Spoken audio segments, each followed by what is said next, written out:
Economics is the study of how goods and services are produced and distributed. It's a study of unlimited wants in a world where resources are scarce.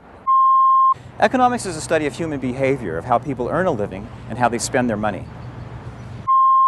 Economics is a study of society, of how society uses resources from previous generations to satisfy human wants and desires.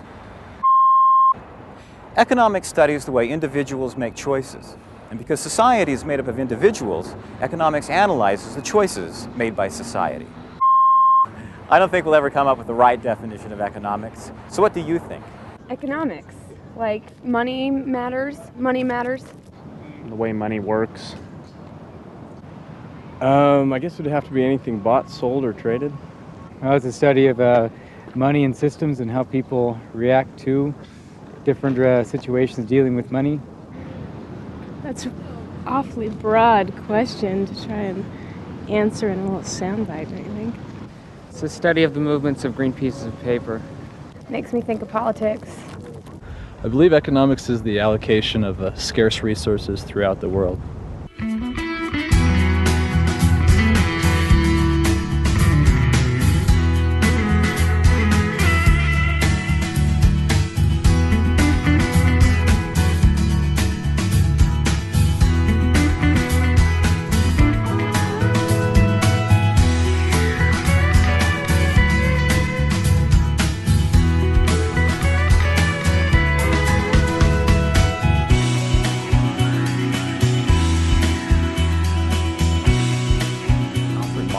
Chair of Political Economy in the University of Cambridge, published The Principles of Economics. In his introduction to this important textbook that would become the classical reference, he wrote, "Political economy, or economics, is a study of mankind in the ordinary business life. It examines that part of individual and social action which is most closely connected with the attainment and with the use of material requisites of well-being." Marshall believed that there were two fundamental forces that directed world history. Those were the religious and the economic. While religious motives were more intense, he argued that economic motives were broader in scope. Because of the significance of economics in our lives, you already know a lot about what economics is. Let's preview some of the concepts you'll study in this class and see how familiar they are to you. Much of economics deals with facts and definitions. These can be quite revealing and interesting to learn.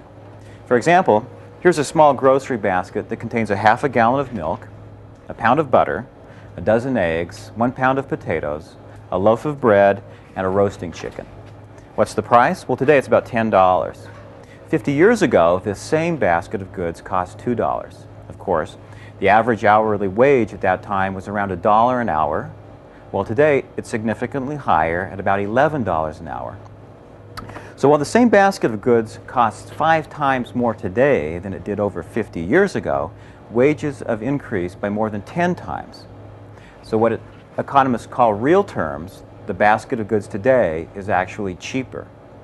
In other words, people have to give up less now than they did before. Changes in the price level relate to the study of inflation. Later on in the course, we'll spend more time studying what causes inflation and how to account for quality differences that may exist between a basket of goods 50 years ago and one today. I'm certain, for example, that there were many products available then that are just no longer available. Just like this $5 calculator was science fiction. Becoming familiar with movements in the levels and rates of change of prices, wages, interest rates, unemployment, and government deficits is important. But often we want to uncover the reasons for these changes. So economics is more than description. Economics is also about economic reasoning. It's a set of tools you can use to analyze and understand economic problems. Economic reasoning compares costs and benefits. When you're thinking about buying a product, you compare what the product costs with how much pleasure, satisfaction, or benefit you'll get from using it. So if the cost is greater than the benefit, it wouldn't be rational to buy it. Well, here's an example of an expensive light bulb. It's energy efficient, and it puts out about the same amount of light as this bulb. This one costs about $5, whereas this one costs about $1. So Why would anyone buy this one? Well, there are several reasons, and all of those involve comparing costs and benefits. This one uses less energy and lasts about 10 times longer. So, if you expect that energy prices are going to go up, then it might make sense to use this kind of bulb. Since you'll realize the benefits over time, you also have to take that into consideration. In a few weeks, we'll talk about how to discount benefits or costs that are realized over time.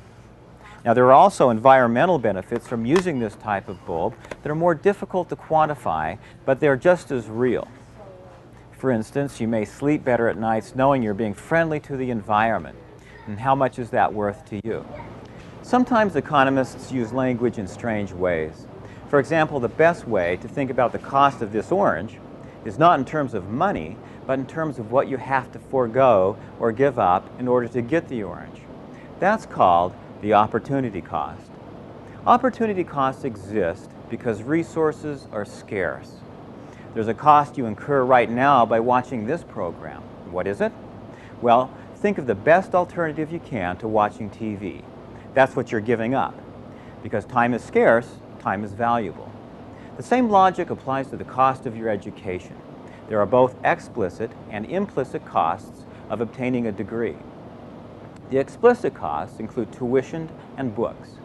The implicit or opportunity costs can be much greater. They include what you might be giving up in order to go to school. So if you could be earning $20 an hour by working instead of studying, that's the opportunity cost of studying. Economic reasoning also involves what's called marginal thinking. When considering whether or not to buy this apple, economists suggest that you don't think about the costs you've already incurred, like the money spent on gasoline to get you to the supermarket. Costs that have already been realized are called sunk costs. So to an economist, bygones are really bygones. All that matters in making an optimal decision are costs associated with the additional or marginal cost of the activity. Historical Moments with John Watkins, Ph.D.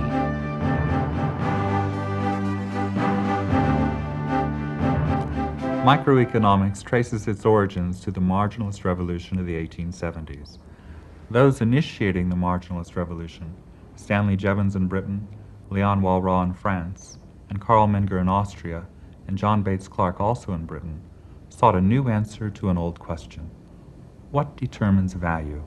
Why do some things sell for a higher price than other things?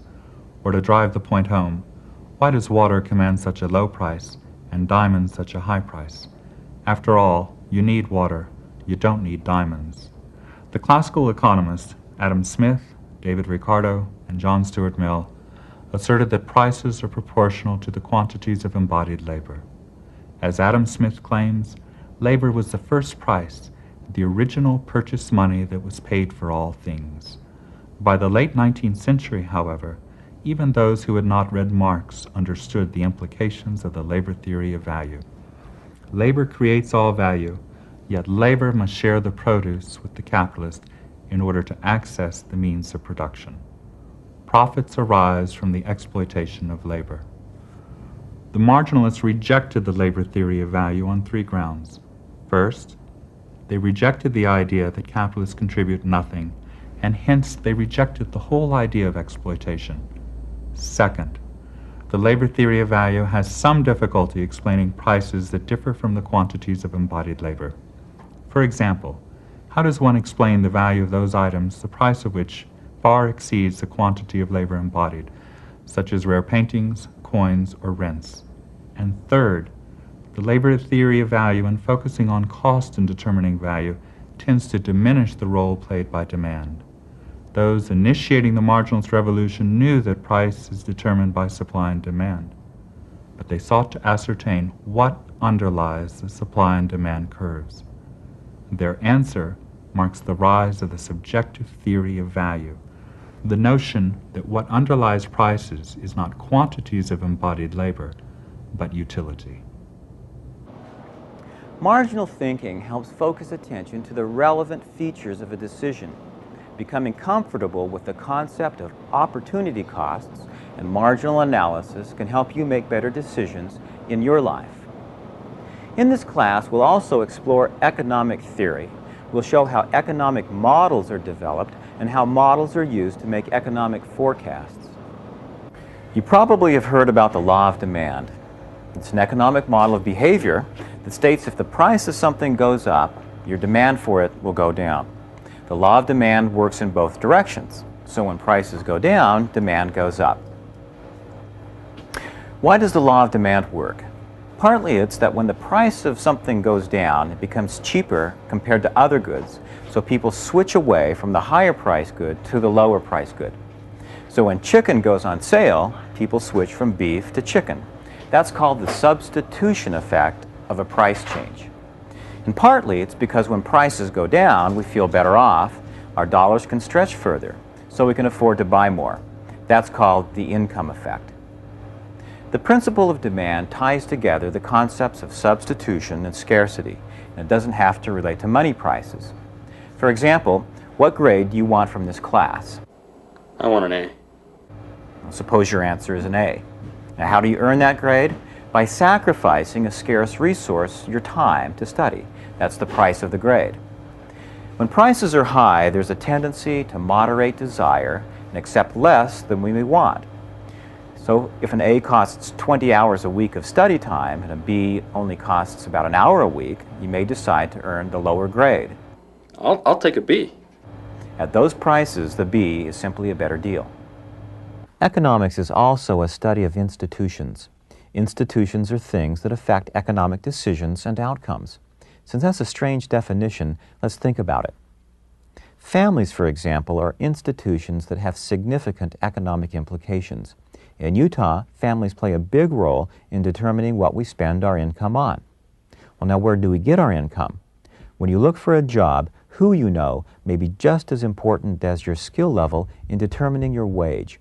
So social networks are institutions that are a part of our economic system.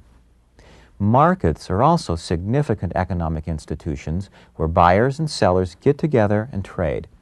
There are all sorts of markets. Some are physical, like at the supermarket, and some are electronic, like with the stock market. Now, there are other ways of talking about markets. Markets can be efficient. In efficient markets, there aren't many exceptional deals. Since that may sound a bit strange, let me explain what we mean by exceptional deals. For example, in a supermarket, no one is directing which line a shopper chooses. If a checker opens up a register, people move to the new line. Why? To profit or get a good deal in terms of time spent in line.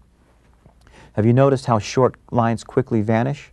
Well, that's an abstract way of thinking about market efficiency. In this class, we'll also study economic policy. Policies are actions taken by the government to influence economic outcomes. While some markets are efficient, others aren't. Under the institution of a market, when we want something, we have to give something up, so we make a trade. And if we have to give up something we enjoy, like leisure time, we get paid for it. If these transactions or exchanges don't take place, then markets are operating inefficiently. When a smoker enjoys a cigarette, for example, there's a cost to non-smokers. Secondhand smoke is an example of an externality which can give rise to a market inefficiency, which in turn gives rise to government intervention. Utah, for example, has some of the strictest anti-smoking laws in the United States. These laws are designed to protect the rights of non-smokers. Modeling how the government operates in a market economy is another important part of the class. Taxes, for example, are something we're all familiar with. Taxes are used to raise government revenue, but taxes are also imposed on certain goods and services to affect their prices. By increasing the prices of cigarettes via taxation, the government can reduce smoking to accommodate the social costs of smoking. Remember the law of demand? When prices go up via taxation, demand goes down. In physics, scientists learn about the universe by studying subatomic particles. Biologists learn about complex ecological systems by studying microorganisms. How they influence the development of life. In microeconomics, we learn about broad economic patterns by studying the details of consumer and producer behavior. We'll begin with a model of individual behavior and then aggregate across individuals to explain market behavior. However, the whole is different than the sum of the parts. For example, If a particular farmer works especially hard and produces a lot of grain, his income can increase and he'll be better off. But what if all farmers behave this way and produce bumper crops? In that case, total income falls because of declining prices. This is an example of the fallacy of composition and is accounted for in macroeconomics. So in macro, we'll study the economy as a whole. Micro looks at the trees, whereas macro looks at the forest. By taking both micro and macro, you'll learn about decision-making and consumer and producer behavior, government policy, international trade, economic growth, and more. These classes provide an important foundation for advanced courses in business, law, or political science. But more importantly, because economics is such a large part of our lives, micro and macro can help you understand society better. The classes can help you interpret our rich history and understand how economic forces motivated political change. One feature that we'd want to explore historically in talking about the current economy is the development of industrialization and industrial capitalism in the United States. Clearly, that's a historical topic that goes back into the 19th century, and the United States did develop at least a prototype of the capitalist system prior to the Civil War, and with the more heavy development of capitalism following the Civil War in 1865. In talking about industrial capitalism, one would have to decide what the central features of industrial capitalism might be. The features that I would emphasize is, one, as the industrial system comes to rely on the factory system, that means that labor will be organized in a central place and production will take place in a central place. That begins to emerge in the United States in the 1820s and the 1830s, especially in the textile industry, and later on in other industries. Another feature of capitalism would be the idea of hired labor for wages, that workers would work for wages and not have ownership of the means of production, the tools and machines that they work with, and not have ownership of the final product. This implies that workers would be hired in a production context for wages, and immediately raises the question of whether wages are high enough, and also raises the question of hours of work and working conditions, and creates a debate between owners and workers over how the production process would work, and a debate over the level of wages, the number of hours, and working conditions. As these conditions emerged in the factory system, one can see that the United States is moving to a capitalist system, or at least a prototype of the capitalist system, if one takes the factory system and labor arrangements as to be crucial features of capitalism. Another crucial feature of capitalism, ownership of the firm. That ownership rests with those that own the capital, that formed the firm, and they hire labor to carry out production arrangements and actually own the firm, own the tools and machinery, and own the final product at the end, and count on selling the final product for profits at the end. And that raises the issue of production for profit as being one of the central features of capitalism.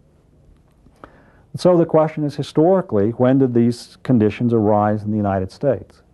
The basic phenomenon is that they arose in the United States quite early.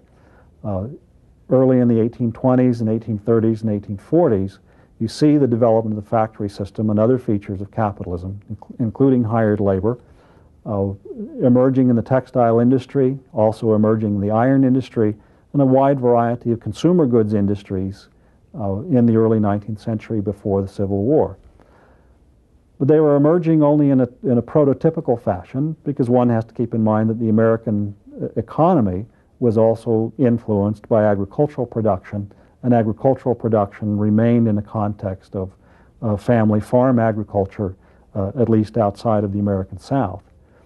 That leads to a historical proposition that in the 1850s, American industrialization and American capitalism elaborated very strongly, because the 1850s was a decade of substantial growth of American industrial output and American industrialization. And that leads to the phenomenon that up to the Civil War, capitalism was certainly in place. Between 1860 and 1865, the issue was waging the Civil War, After the Civil War, American capitalism and American industrialization took off with a stronger kind of development and a deeper development of both capitalism and industrial production between 1865 and 1900. That often means that the late 19th century is described as the period of the industrial swashbucklers, sometimes described as the robber barons, that results in a broad set of industries, production for profit, and large increases in industrial production between the Civil War and the turn of the century. Because our society is becoming increasingly a part of a global community, we've developed the courses with large international components. We'll see how changing economic climates around the world affect our economy in terms of prices, per capita income, employment, and growth. When we talk about an economy growing, it's helpful to distinguish two different aspects of growth. One is just mere growth in the amount of natural resources that get used and the amount of output that gets produced. The other is an increase in the level of economic development. That doesn't necessarily entail using more natural resources, but it means using them in a smarter, more efficient kind of way. Whether bigger is better is somewhat of a moot question because there's no way that the economy can get bigger in the sense of raw growth forever. We have limited natural resources, we have limited land, we're just living on this one planet. There has to be a limit to growth in this sense. But there doesn't necessarily have to be a limit to development. There's no limit on human ingenuity, for example, when it comes to trying to use the natural resources that we have in better ways in order to improve the standard of living. So it's important that we try to keep on developing, but it's also important that we realize that there are limits to the amount of growth an economy can undertake, and ignoring those limits simply means that future generations have a harder time. Let's review the material we've covered so far. We know economics is diverse and is a part of your everyday life. In this class, we will study economic reasoning, and that involves comparing costs and benefits using marginal analysis. What we have to give up in order to get something is called opportunity cost. We will also examine economic models. Models can be used to understand and to predict behavior. The law of demand is an example of an economic model. We'll look at economic institutions, which are structures that affect economic decisions. Corporations are examples of institutions that affect economic behavior. We'll talk about economic policy, actions by the government that affects economic activity. Taxes, for example, may be used to increase the price to reduce demand. During the class, you'll also learn important economic terminology that can help you better participate in economic discussions and understanding. Becoming fluent and comfortable with economic terminology can help you in upcoming classes and, more importantly, can make your life richer. So you can get the most out of your economics telecourse, we put together a packet of class materials and have arranged for interactive discussion sections. The tools of the class include first your television. The class broadcast schedule is included in your course packet. During the course, you'll see presentations of economic ideas and have the opportunity to see economists, politicians, and business leaders discuss and often debate important economic issues. When you're watching the class on TV, make sure you have your TV companion booklet. It previews what you'll see broadcast, summarizes the main points of the class, and includes questions to help test your understanding. The TV companion guide also includes copies of the important graphics that we use in class and has space to keep your own notes. Graph paper is included so you can duplicate our economic models. A computer can also be an important tool. We encourage you to use your PC or Macintosh software that's included with the course packet. It includes software and instructions that allow you to log on to the World Wide Web economics server at the University of Utah via modem at your home. There are special sections of this server that are just for your class. You can review topics and ask questions via email on your own account. No prior experience with computers is needed, and if you don't have a computer, you can use one during your discussion sections. Each week, you're scheduled for a discussion section at one of the remote sites. This is where you can ask questions and participate in lively debates. You'll also take your exams at these locations. Make sure to check your syllabus for the exact dates and times. Finally, your course packet includes a textbook. Broadcast materials are closely linked to the material in the text. It's very important to keep up on your reading so you can better understand the broadcast material. Reading assignments are detailed in your syllabus.